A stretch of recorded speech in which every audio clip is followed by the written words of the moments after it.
Hello, I'm Robert Kelly, and today on Record All Monsters, Gorgo, Children in Giant Monster Movies, and the Children of Giant Monsters.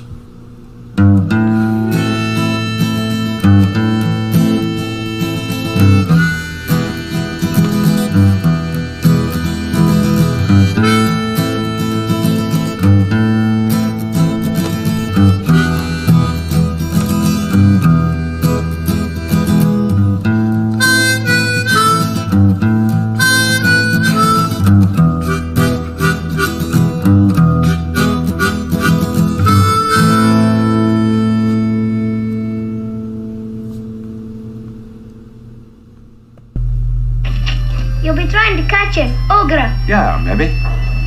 Not afraid, are you? No, but it's a bad thing you're doing. A terrible bad thing, Mr. Ryan. But it's not a terrible bad movie. While I've extolled the virtues of lunacy in recommending Conga and Reptilicus, I have no need to take that course of action with today's feature, Gorgo. I can say with confidence that after 1933's King Kong and 1954's Godzilla, I think this is the best movie I've watched for the podcast. It's entertaining and joyful. It plays its scenes of destruction straight for the most part, and in a key way, points to the future of the genre. In terms of story, Gorgo is essentially a remake of King Kong, set in Ireland and England, which I refuse to call the British Isles because my last name is Kelly. So what is it doing so new that it sets the tone of the genre going forward? It introduces a much derided element and admits a dirty secret of the genre, and the element and the secret are one and the same. Children. Gorgo is the first giant monster movie in which a child is part of the main cast, and this decision came in part because the film was being made with children explicitly in mind. Returning director Eugene Laurier, who I was able to find more information on, thanks to VCI's excellent 2013 Blu-ray of this film, recalls that after seeing Beast from 20,000 Fathoms with his daughter, she reprimanded him for killing the monster. That was his starting point when he was approached by the King brothers about making Gorgo.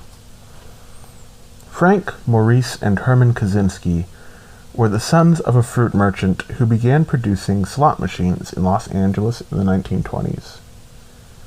Around 1940, they were charged with tax evasion.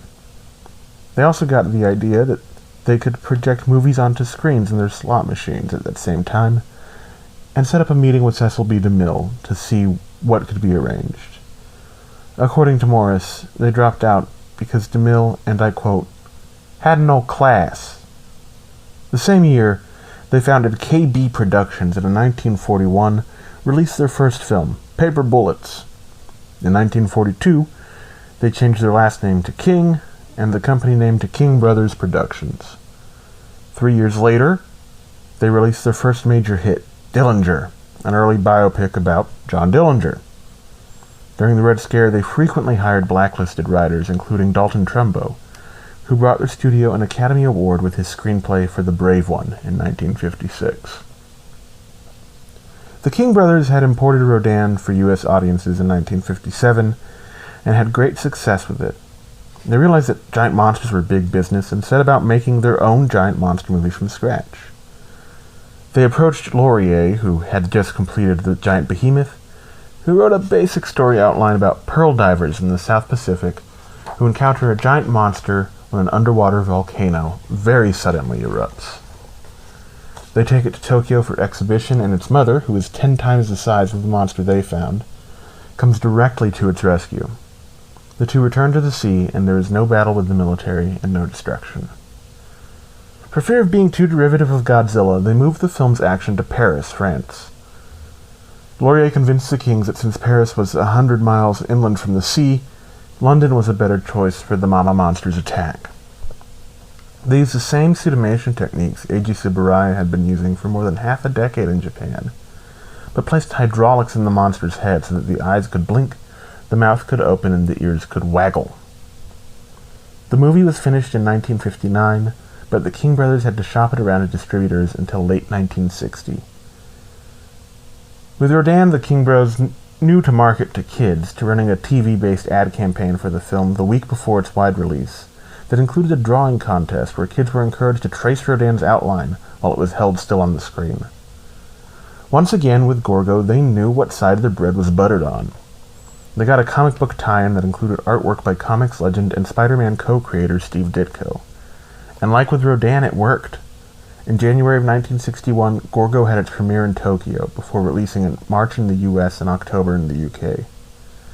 It was such a success that some people claim it inspired Toho to revive their Godzilla series the next year. But even though there hadn't been a new Godzilla movie in 6 years at that point, Toho had been making successful and popular sci-fi and giant monster movies during that time, and their offering for 1961 would be another bold step forward. While the film's producers had changed numerous things about Laurier's initial draft, changing the Pearl Divers to Treasure Hunters and adding encounters with the military for Gorgo's mother, one thing was left unchanged. The monsters live, and return to the sea with the smoldering cityscape behind them as the sun rises and our child protagonist sheds a joyful tear, looking on and smiling. That's right, there's a kid in this movie. While there had been several important child characters in 1954's Them, it was pretty rare to see kids in these movies. In Japan, they were seen as general audience fare, but in America, they were pretty much aimed directly at children, or at the very least teenagers, 5/7 of which are legally no more of an adult than the tiniest of babies. The creative team behind Gorgo admitted who the movie was for from the very beginning, and by putting the child actor up front in the face of all the action and casting him as the lone voice of reason, they were essentially saying, this is you, and this is for you. It's also telling that the monster is only a child as well. There's no question that Gorgo is for children. There's also no problem that Gorgo is for children. As these movies progress, more and more of them will admit this dirty secret and be judged harshly by the fandoms of the future for it. I can't get on that bandwagon. We'll discuss it in greater detail later, but I first encountered these movies as a very young child. As a matter of fact, I was 3 years old the first time I saw a Godzilla movie, and it was one of the much derided, silly 70s movies that brought me to this party. As I got older and I grew to appreciate the more serious films and themes that they carried, but that's never been what drew me to giant monster movies. And it's never been what makes them work for me. Hell, it's very rarely even what makes them work at all. What makes them work is whether or not we can become childlike enough to look up in awe and wonder. If we're comfortable enough with ourselves to let that happen. Gorgo works because it has no pretensions about what it is, and that makes it better than the sum of its derivative parts. Prayed for a miracle. Maybe our prayers have been answered. A great city, overwhelmed, exhausted, lies helpless under the immeasurable power and ferocity of this towering apparition from before the dawn of history. And yet, as though disdaining the pygmies under her feet, she turns back, turns with her young, leaving the prostrate city, leaving the haunts of man, and leaving man himself to ponder the proud boast that he alone is Lord of all creation.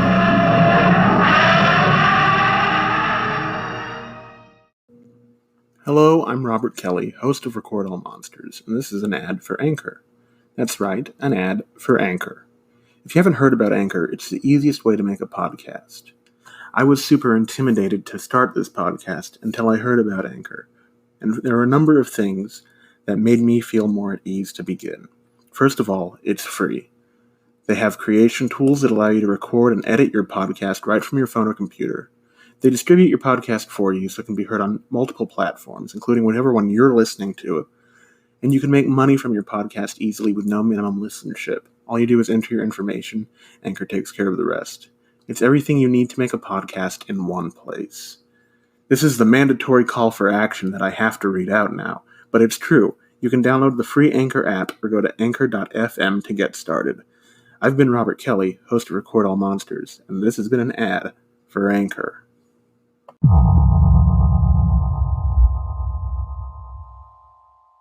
Hello, I'm Robert Kelly. Welcome back to Record All Monsters. Today we're talking with my wife and producer, Courtney Meissner Kelly. Hi. We're talking about one of our favorite, mutual favorite kaiju movies, Gorgo. And we just finished watching it. We've seen it several times before, but we wanted it to be fresh when we came in to talk. So, Courtney, Gorgo, what did you think? Well, I love it because, I am a children's librarian. I work with kids, and just the fact that the kid was right the whole time and nobody listened to him just seemed on point.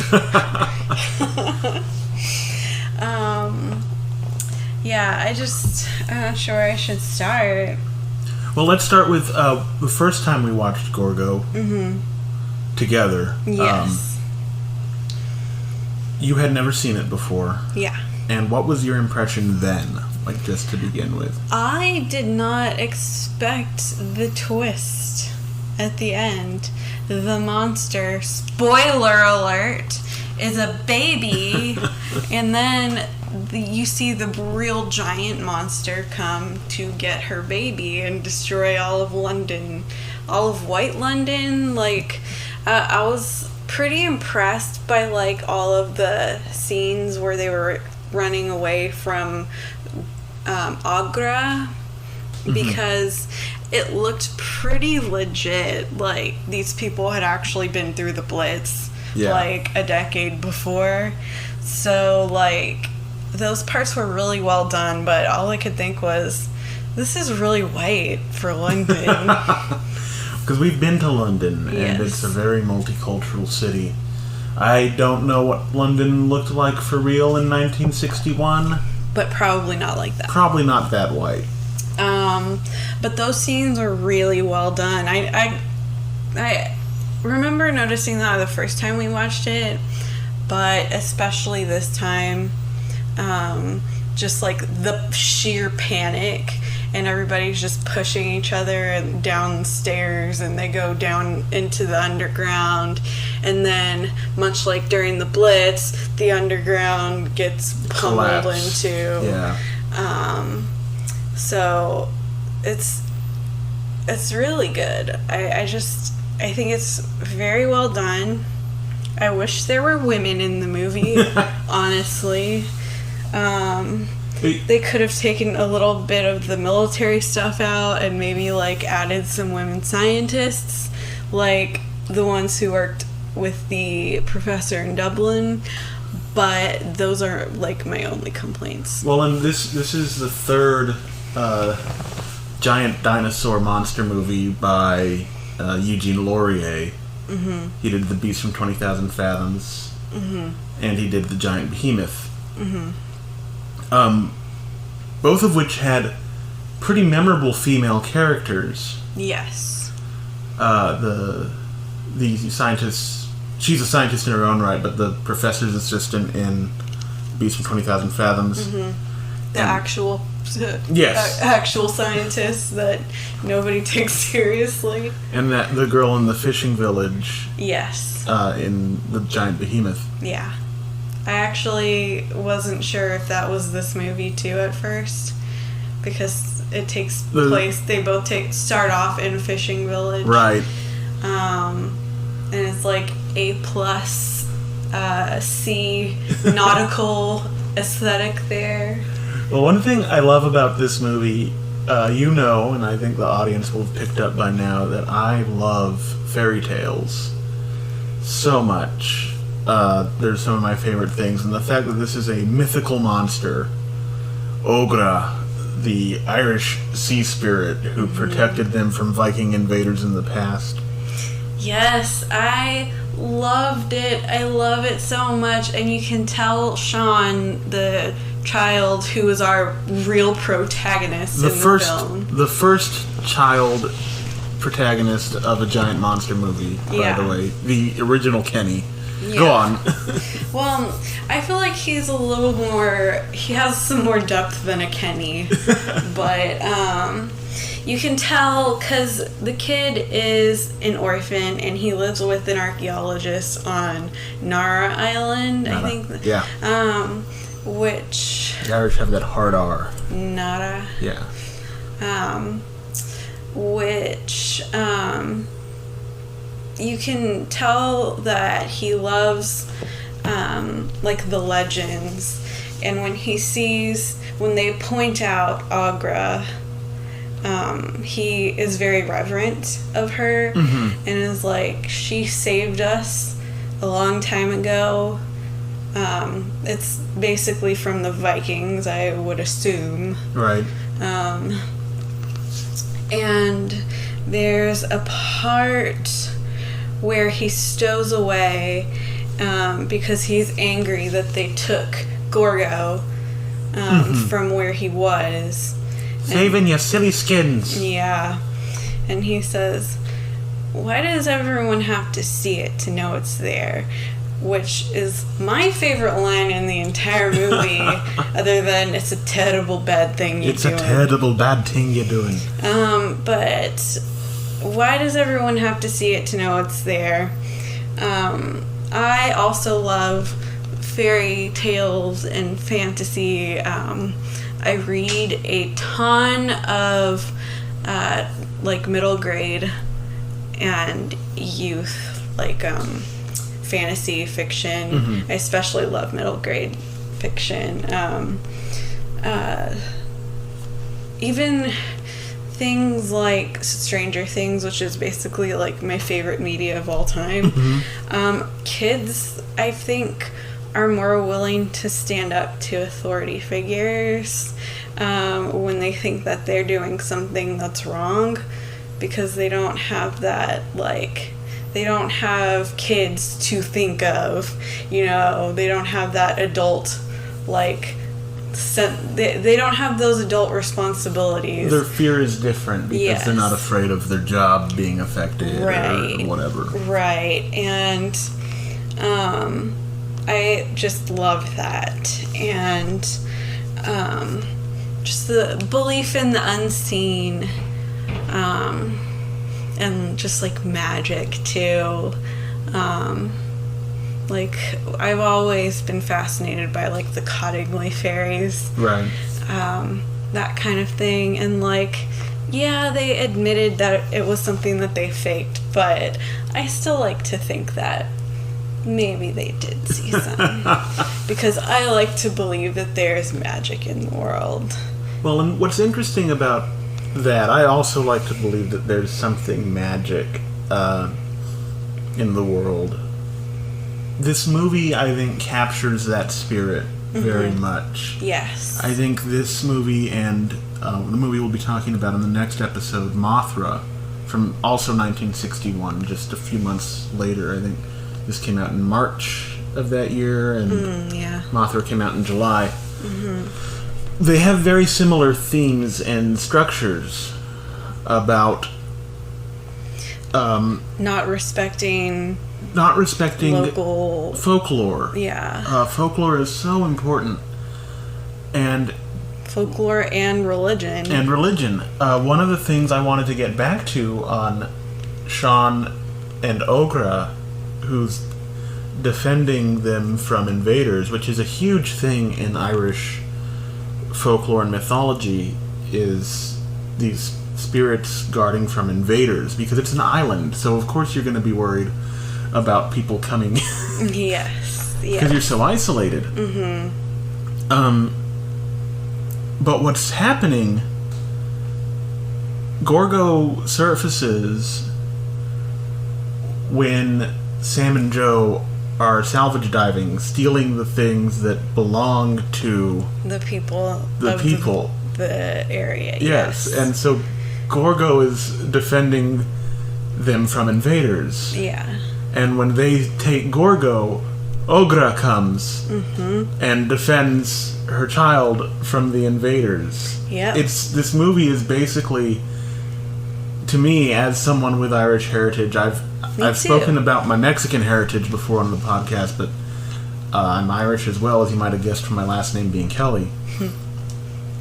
It's very, it's almost like a Irish nationalism in that, you know, this is, the British have been coming and taking. Yes, although these dudes are American. They are American. American accents. They are American, but which is weird. They've been coming and taking from the Irish. And during the 1917 revolution, there was talk of a lady pirate named Gran Noel. I'm probably saying that badly. But that she would come back from the dead and lead her people against the British. Ogra is kind of like a 200-foot tall dinosaur Gran Noel. Yeah, she's literally destroying all these British monuments to get to her child. Like, I like that when she's like running into these buildings, you actually see like the lights flicker, like the electricity. And that shot of her in Piccadilly Circus, which we have been to, is so good. It's the best shot of the whole movie, other than Sean's face when he's looking at. He's crying, watching them walk back into the scene. Watching Gorgo and Ogra go back home together, and like, it's just, that kid is such a good actor. He's a really good actor. I'm a big defender of children and giant monster movies. A lot of people don't like it because it keeps them from pretending that these aren't general fair movies. Like, they think it has to be super dark and serious, which there's a space. Cough, Star Wars, cough. There's a space for that, but my other favorite media. There's a space for that darkness, but we're already talking about giant dinosaur monsters, you know, rampaging through cities, knocking down buildings. Yeah. Like, I guarantee you, kids have always been into that. And they always will be. We get requests for dinosaur books literally every day. Every day. So I think this movie just captures that spirit so well. I adore it. I first saw it when it was on Mystery Science Theater, which they lampoon it and they have some fun with it, and it's very enjoyable. But I think the movie holds up, stands so well on its own. And there are some wonky bits, like some of the composite shots of the buildings falling apart. Yeah. Overlaid with the crowd footage. But I still think it's well done because it just captures that like sheer like panic. Nobody knows. No, where absolutely. They're going. Like, and people like fall down stairs and stuff. It's very well done. I just think, you know, Sean is the real protagonist of the story, regardless of Joe and Sam being there. And for good or ill, he's the first Kenny, and he's one of the Kennys with the most depth. Oh yes. I think another wrongly maligned child protagonist is Ichiro from Godzilla's Revenge, or as Toho wants to call it now, All Monsters Attack. And I'll when we get to that movie, I have a whole spiel about that. And I'll probably be in that one too, because I really like that movie. Courtney gets first choice.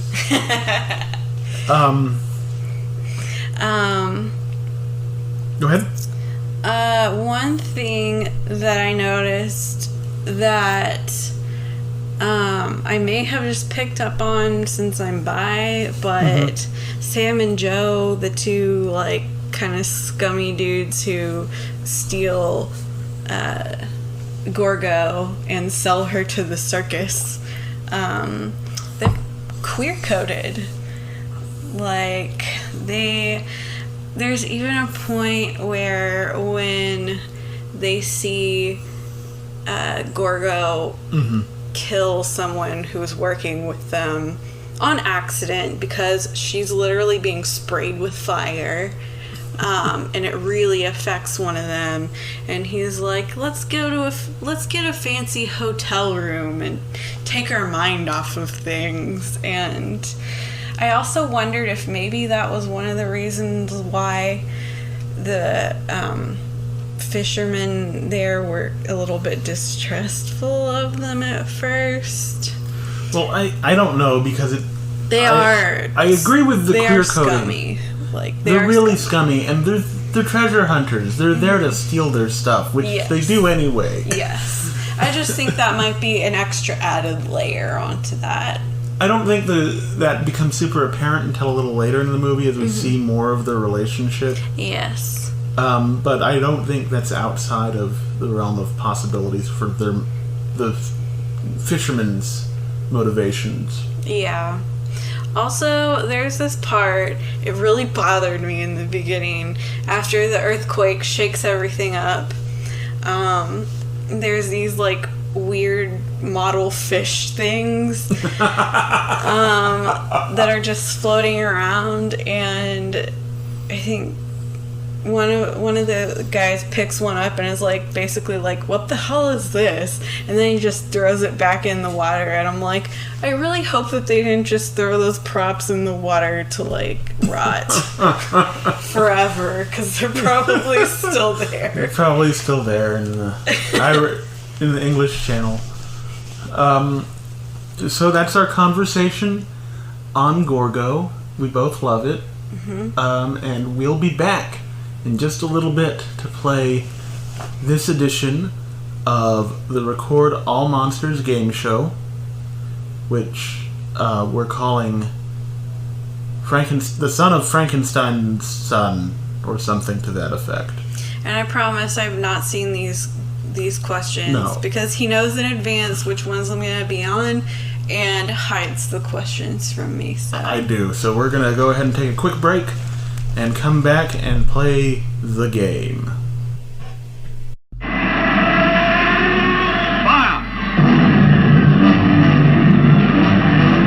No motion picture of our time has ever unleashed sharp spectacle of such scope and realism as up from the depths of prehistoric mystery rages Gorgo. The headlines of the world blaze the fabulous story of this monster from another age, catapulted from some vast sub-ocean cavern by unprecedented volcanic action. And the headlines scream the story of the reckless skin divers who captured the monster and put it on exhibition. Sam! Pull out! Drop the nets! What do you think you're doing? Hey, take it easy. I can't let him go back to the sea where he belongs. Why?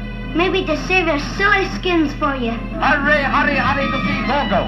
But the headlines do not record the story of a little boy who had a curious sympathy and understanding for the fantastic creature. What strange secret does he know that scientists only suspect? You trying to say there may be a fully grown one of these things around somewhere? How big would a full-grown one be? An approximate guess. The infant. The adult. That would make it nearly 200 feet tall. Wreaking terrible vengeance against the civilization that has captured its offspring.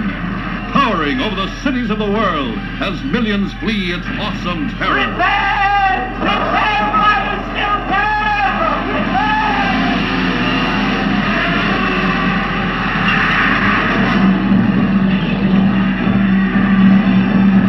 Nothing can stop it.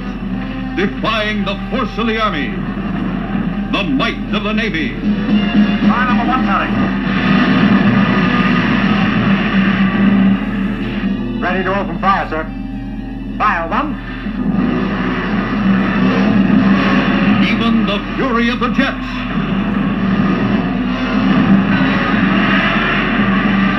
In a crashing crescendo of sights never before beheld by human eyes, and adventures never before experienced by any man or woman.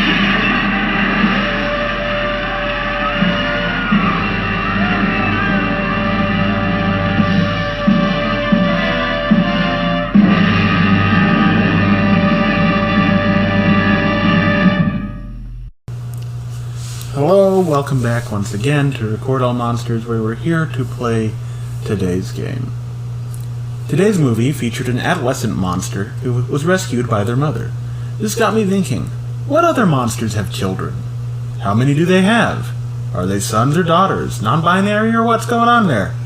What's the deal with these monster babies? So in today's game, Father of the Bride of Frankenstein, I'll be giving you the name of the monster, and your job is to tell me if that monster is a parent. And if you want some bonus points, what the kid's deal is. The bonus points do nothing, and there are no prizes, but lucky you, there's also no penalties. Ha, the prize is I'm married to you. Yeah, and the penalty is you have to stay married to me. No Okay. penalty. First question. Is Dracula a parent?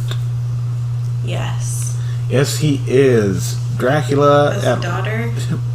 at least according to 1936's Dracula's daughter and 1943's Son of Dracula. Also, he and his son attended the Monster Mash together. Please help me find my son.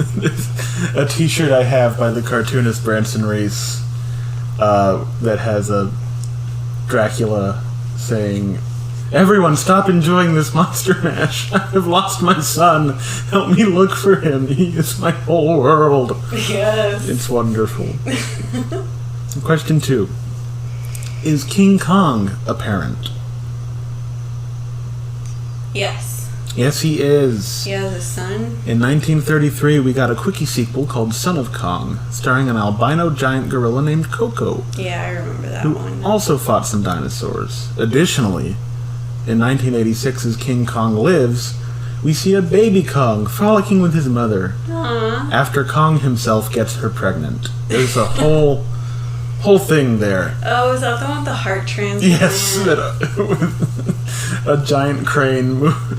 Boy. Yeah. Question 3. Is the Wolfman a parent? Yes.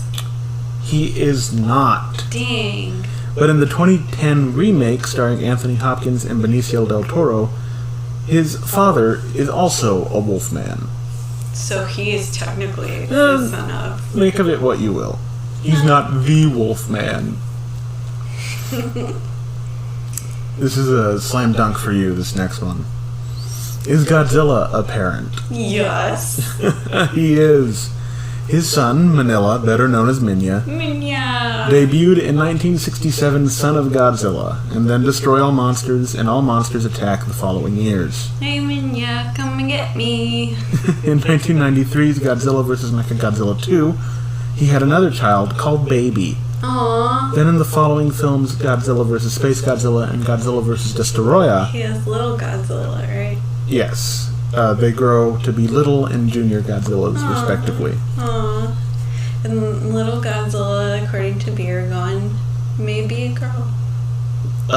According, to Biragon, Cressa Maeve Beer, but little Godzilla is trans. Yes. And Toho shared that on their official Instagram, so it's canon in my opinion. It's beautiful. It's a a beautiful wonderful video. short. It's a wonderful short. All right. Question 5. Is Gamra a parent? No. But he does love children of all ages. The answer is maybe. Okay. In Gamera the Brave from 2006, we see Gamera die at the start of the movie, and then a little boy finds and raises a baby Gamera that he names Toto. So the answer, as previously stated, is maybe. Oh, it's friend to all children. That's what it was, Yes. right? Gamera's the friend to all children. Yeah. I remember things. We have 2 more questions. Is Frankenstein's monster a parent? Yes. He is not. What? But Dr. Frankenstein had 2 sons, at least according to the Universal Horror Cycle of the 1940s. One was played by Basil Rathbone in Son of Frankenstein, and the other was played by Lionel Atwill in Ghost of Frankenstein.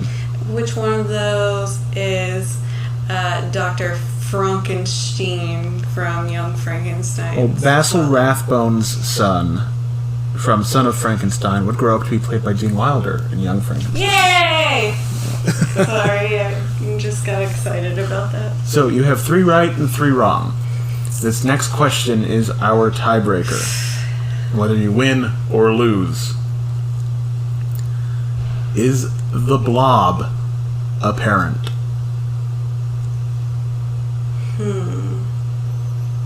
Well, they do hatch out of an egg, kind of, if I recall.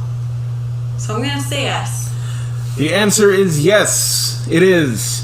1972's Beware the Blob was also called Son of the Blob, which was justification enough for me to include it in this game. So we'll say that's yes, you win with a score of 4-3. Yay! It was very close. We're going to wrap this game show segment up. Courtney, where can the peoples find you? I use Sea Mice Run for pretty much all of my Instagram, Twitter things. Sea Mice Art stuff? And then I have Sea Mice Art stuff for my art journaling, or like art challenges kind of thing, so. Alright, thank you so much, Courtney, my wonderful wife, producer.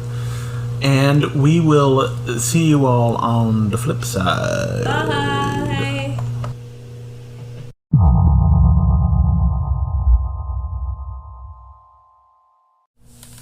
Welcome to the flip side. So, special thanks, as always, to Courtney, my wife and producer, and also this week's special guest. She is an angel saint. She keeps me on track, on time. I was about to go to bed. She reminded me I needed to put the outro down and mix it into the episode itself. We got our second COVID doses, and I'm not feeling great, but this part right here is not a lot of work, and I can make it so that I don't have to edit it a lot by doing it well this time. So, next week we're going to be taking a quick look at Eugene Laurier's only other directorial feature, The Colossus of New York. He directed these three monster movies that we've talked about, Beast from 20,000 Fathoms, Giant Behemoth, and Gorgo. And The Colossus of New York, and that was it. So, we might as well finish out his complete directorial output. Week after that, we'll be talking with noted game streamer Forbear about the movie Mothra, one of my very favorite kaiju movies. He's a good friend of ours, mine and Courtney's, and really looking forward to having that conversation with him. Rondo voting is still going on. If you want to vote for us, go to rondoaward.com, copy-paste the ballot into an email, send it to taraco@aol.com, Taraco. Make sure to vote for Record All Monsters in the Best Multimedia Website category, and in the write-in category, there's one Monster Kid of the Year. I'm endorsing Derek M. Cook of Monster Kid Radio. He's been, knocking it out of the park all year. This has been a tough year. And he did, Monster Kid Radio all year. And he started the Social Distance Saturdays Monster Kid Movie Club, which I can't always pop into, but when I can, it's so much fun just to sit there and watch, monster movies with like-minded people. So write him in. I endorse it. I've got a couple guest spots coming up. I was just on Eargasm Comedy's Geek Out. That is an adults-only comedy podcast. Had a good time there. May go back. And I got a couple other guest spots coming up. I don't know just when they'll be out, though, so I'll let you know more as I know more. Saw Godzilla vs. Kong last night. It's a lot of fun. It was just joyful and ridiculous and wonderful. Highly recommend that as well. So, before I fall face down into my laptop, I'm gonna say goodbye. that's it. That's all I got. I'm gonna sleep for 3 days straight. And I'll see y'all next week. Talk about Colossus of New York. Just between now and then, it would mean the world to me if you would vote for us in the rondos. And remember that monsters are your friends.